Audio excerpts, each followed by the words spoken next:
आज Doubtnut app download करें। Doubtnut पर अपने सभी गणित, रसायन विज्ञान, भौतिक विज्ञान और जीव विज्ञान के डाउट्स का करो सफाया। बस प्रश्न की फोटो खींचो, एक ही प्रश्न को क्रॉप करो और तुरंत वीडियो सोल्यूशन पाओ। अभी डाउनलोड करें। प्रश्न दिया हुआ है कि ठंडे जल की बाल्टी में गर्म लोहे का टुकड़ा डाला गया तो क्या जल की आंतरिक ऊर्जा बढ़ी।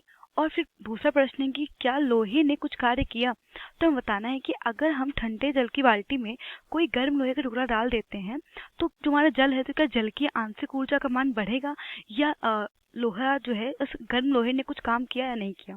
ठीक है, तो ये हमें बताना है। ठीक है, तो मान लेते हैं कि लोहे का ताप कितना है, T1 है, और इस ठंडे जल का जो ताप है वो T2 है। तो अब हमारा लोहा कैसा, लोहा तो हमारा गर्म है, तो इसका मतलब क्या है कि T1 का मान ज्यादा होगा T2 से, क्योंकि जो पानी वो कैसा ठंडा पानी है। ठीक है, तो इसका मतलब ये है कि T1 का मान क्या है, T1 का मान ज्यादा है T2 से। तो अब देखिए क्या कर रहे हैं, हम गर्म लोहे को ठंडे जल के पानी में डाल रहे हैं। ठीक है, तो हुआ क्या, जैसे ही हम गर्म टुकड़े को ठंडे जल के पानी में डालेंगे तो हुआ क्या, जो ऊष्मा का स्थानांतरण होने लगेगा।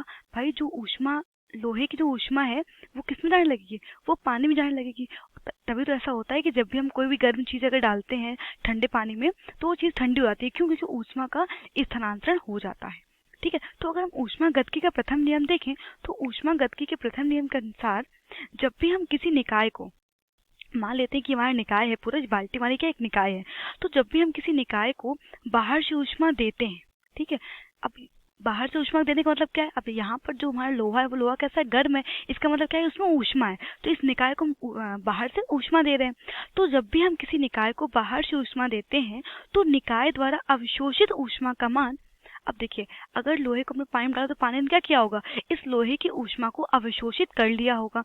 तो निकाय द्वारा अवशोषित ऊष्मा का मान निकाय की आंतरिक ऊर्जा में आई वृद्धि के, निकाय की आंतरिक ऊर्जा में आई वृद्धि और निकाय द्वारा किए गए कार्य के योग के बराबर होता है। मतलब कि ये कि अगर हम ये मान लें कि किसी निकाय को हमने क्यू ऊष्मा दी है, ठीक है, अगर मान लें कि किसी निकाय को हमने क्यू ऊष्मा दी है और जैसे हमने इसको क्यू ऊष्मा दी इसकी आंतरिक ऊर्जा में परिवर्तन आ गया, और तो इस आंतरिक ऊर्जा में परिवर्तन आया उसको हम दर्शा रहे हैं डी से।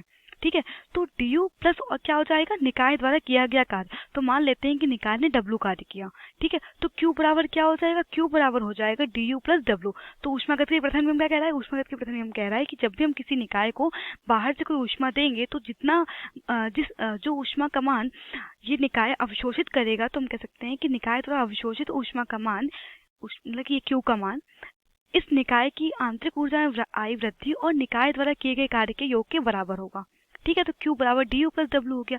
अब देखिए यहाँ पर, तो जैसे हमने लोहे के टुकड़े को डाला, ठीक है, तो लोहे के टुकड़े को जैसे हमने डाला है तो हुआ क्या कि इसने जो हमारा जल था, इस जल ने क्या करा, इस लोहे की ऊष्मा को अवशोषित कर लिया। तो अगर जो है हमने इसको बाहर से ऊष्मा दी है और बाहर से ऊष्मा देने के बाद इस जल ने ऊष्मा को अवशोषित किया, तो इसका मतलब क्या है कि जल की आंतरिक ऊर्जा में वृद्धि आई होगी।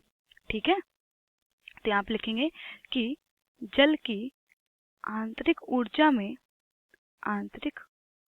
में क्या हो जाएगी, वृद्धि होगी। ठीक है, क्योंकि जल द्वारा ऊष्मा को अवशोषित किया गया है और ऊष्मा हमारी क्या होती है, एक प्रकार की ऊर्जा ही होती है। ठीक है, तो प्रश्न कह रहा है कि क्या जल की आंतरिक ऊर्जा बढ़ेगी, तो जो हमारा उत्तर वो ये होगा कि हाँ जल की आंतरिक ऊर्जा बढ़ेगी। अब दूसरा प्रश्न कह रहा है कि क्या लोहे ने कुछ कार्य किया। अब देखिए यहाँ पर क्या हुआ कि जो हमारा लोहा था, जैसे हमने लोहे को पानी में डाला तो ऊष्मा का स्थानांतरण हुआ था, तो क्या लोहे ने कुछ काम किया, यहाँ पर जो कार्य का मान है वो क्या होगा, शून्य होगा। मतलब कि ये कि लोहे द्वारा कोई भी कार्य नहीं किया गया है। ठीक है, कल क्या हुआ कि निकाय को हमने बाहर से ऊष्मा दी और तो जो हमारा वस्तु थी उसने क्या करा कि उस ऊष्मा को अवशोषित किया। ठीक है, तो इसका मतलब क्या है कि यहाँ पर कोई भी एक्स्ट्रा कार्य नहीं हो रहा है, जो हमारा लोहा है वो कोई एक्स्ट्रा कार्य नहीं कर रहा, तो यहाँ पर हम कहेंगे कि जो हमारा कार्य है वो क्या होगा, शून्य होगा। तो जो हमारा प्रश्न है दिया हुआ है कि क्या लोहे ने कुछ कार्य किया, तो इसका उत्तर होगा नहीं। ठीक है, और जो हमारा प्रश्न दिया है कि क्या जल की आंतरिक ऊर्जा बढ़ेगी, तो इसका उत्तर क्या होगा, हाँ, तो यही हमारे प्रश्न का उत्तर है कि जल की आंतरिक ऊर्जा बढ़ेगी जबकि लोहे ने कुछ कार्य नहीं किया। कक्षा 6 से 12वीं से लेकर नीट, IIT, JEE वो एडवांस के लेवल तक 1 करोड़ से ज्यादा छात्रों का भरोसा। आज ही डाउनलोड करें डाउटनेट ऐप या व्हाट्सएप करें अपने सारे डाउट्स 8400 400 400 पर।